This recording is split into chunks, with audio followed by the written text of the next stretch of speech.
Join us this week as we share our adventure of our 2023 father-son fall photography trip. We first spend some time exploring some of the area around the largest sand dunes in the United States. Next, we take time to explore the aspen groves on one of the most beautiful drives of the San Juan Mountains. We end our trip in one of my most favorite places. Our goal is to revisit this one area from previous years to try to capture one particular scene.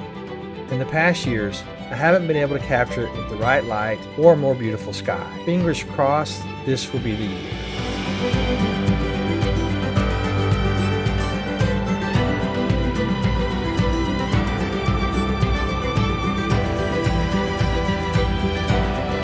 All right, so it's that time of the year again. It is fall, and my son and I are on our way. We're doing something different this year. The wife and daughter are staying home this year. My daughter's going to college and working, so it's a father-son trip, and we are on our way to Colorado. So if you're coming from where we live, like the Dallas, DFW, Texas area, here's how we basically like to plan this trip. We left Friday evening. Today's Saturday.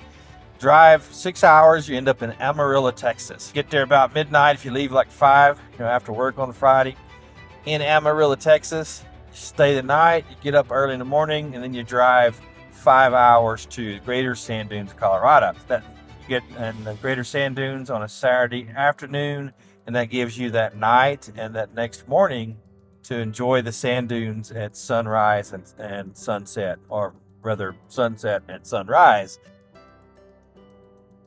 And then from there, once you spend a half a day on Saturday, half a morning on Sunday at the Greater Sand Dunes, then we drive to wherever else we're going in Colorado, right? So you're already in Colorado. Anywhere else you go, you're looking at another 5-6 hours. We'll drive for 4 or 5 hours from the Greater Sand Dunes to Ridgway or Telluride, Colorado. And then we'll be at our destination. Try to plan it to where you drive a little bit, you stay a little bit, you see some beautiful scenery, drive a little bit, and then you're there. Try to plan it to where it's not 15 hours of straight driving, because that's rough. Man, that is rough. I'm excited. It's gonna be pretty cool. I haven't been to the sand dunes in probably 3 or 4 years, so this should be awesome to see it again. Now, Nick, don't forget, buddy, your number one job is to stay awake and keep me awake. Got it?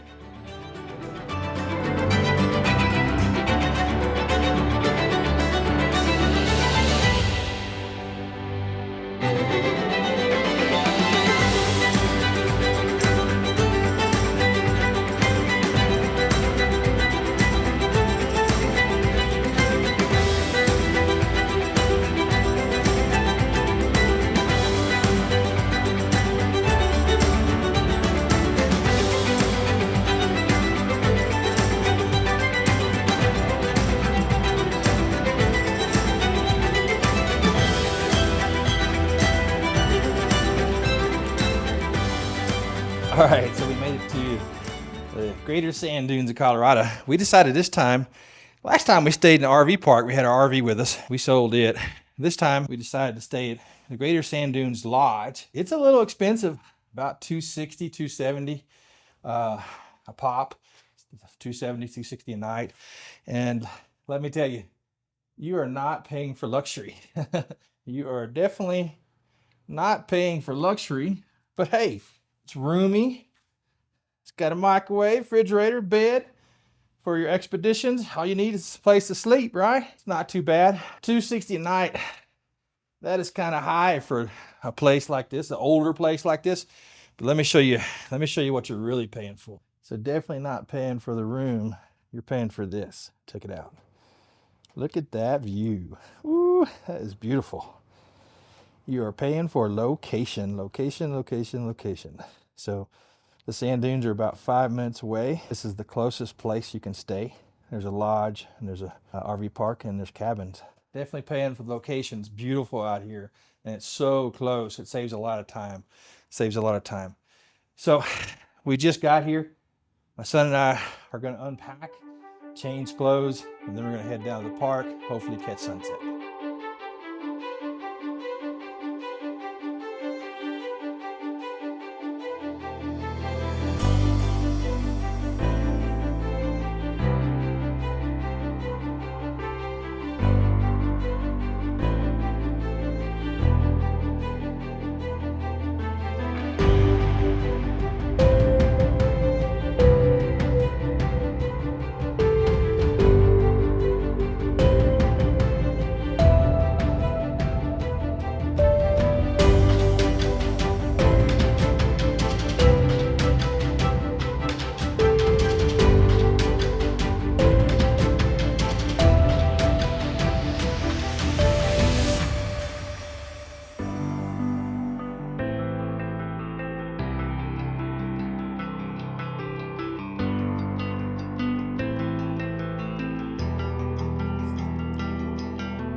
All right, so we made it out the sand dunes. So there's a big flat area of sand before you actually get to the dunes.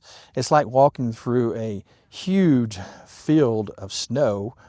You know what I mean? You can't hardly pick your feet up. It's just like 2 or 3 inches deep in some places. It's just crazy.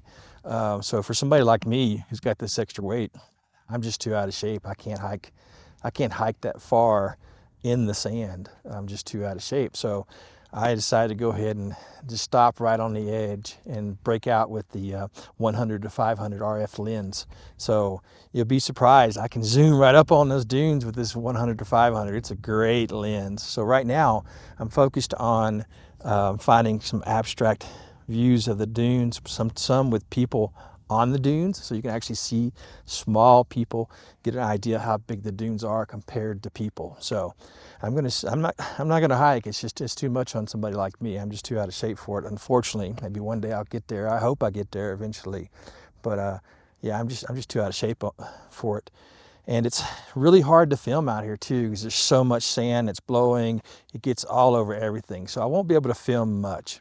So just wanted to quickly tell you what it's like, and I'll show you some scenes here and kind of give you an idea of what everything looks like and how come I'm not videoing more. This will be the only video that I do speaking of this area, because it's just too much. It's just too much sand. It's too much trouble to do videography out here, especially with somebody like myself who's out of shape. So we'll go ahead and take a few pictures, and if any of them turn out to be any good, I'll go ahead and put them on the screen.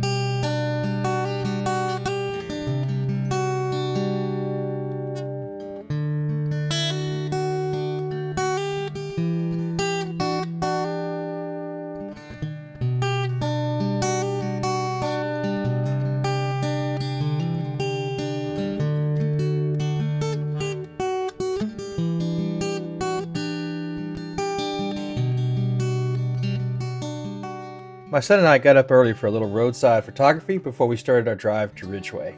For some reason, I've always enjoyed the sand dunes more in the evening than morning.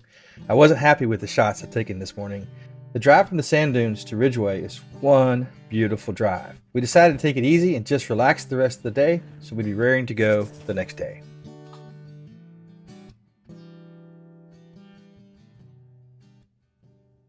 Good morning. So now it is Monday morning. We're in Ridgway, Colorado. This is our 3rd day into our trip. We spent a couple of days at the greater sand dunes of Colorado. It's now Monday morning. We're in Ridgway and we're getting ready to go out and to explore. It's cold. So it's a little bit before sunrise. It's around 6 in the morning. We get up about 4:30. This morning we're going to take Last Dollar Road from Ridgway to Telluride. So this is an old mining camp road, I believe. It goes through the mountains. 4x4 is helpful. I think a regular car can do it as long as it's not raining. But don't trust my word on that. Look it up yourself if you're in this area. So we decided to sit right at the entrance of Last Dollar Road. It's too dark, so we're waiting for the blue hour, waiting for the sun to rise. We don't have a particular spot we're going to, so there's no point trying to get there at sunrise to a particular spot. Our main goal is just to travel the road and look for spots for later, and just kind of scouting a little bit just to see the road for the first time. And hopefully we'll be able to pull over and take a few shots as we go, waiting for the sun to come up a little bit so that we can actually see the road while we drive it. So thought that might be a good idea. Don't want to miss half the road in the dark, right?